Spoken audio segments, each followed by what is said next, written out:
Honours masters degree করবে, এগুলো হচ্ছে জানেন কি, এগুলো হচ্ছে আমাদের গোলামির জিঞ্জিরে আবদ্ধ করার জন্য এই ধারণাগুলো আমাদের মধ্যে খুব সুকৌশলে দিয়ে দেওয়া হয়েছে।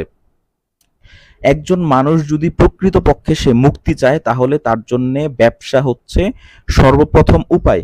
যে কোনো মানুষ যে কোনো বয়সে যদি কিছু করতে চায় তাহলে তার জন্য সর্বপ্রথম এবং প্রধান কাজ হচ্ছে সে যেন ব্যবসা করে, ঠিক আছে? কারণ ব্যবসা এমন একটা জিনিস, আপনার জীবনে যত খারাপ সময় আসুক না কেন, আপনি যে কোনো সময় সেই সময়টাকে পরিবর্তন করতে পারেন। সেটা হচ্ছে একটা জিনিস, সেটা হচ্ছে ব্যবসা।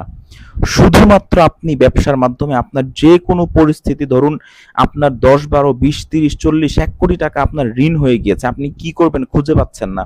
আপনাকে এখন হঠাৎ করে কেউ, যদি আপনি কোনো চাকরি করতে চান কেউ আপনাকে নিবে না, এই কথাই সত্য। কিন্তু আপনি যদি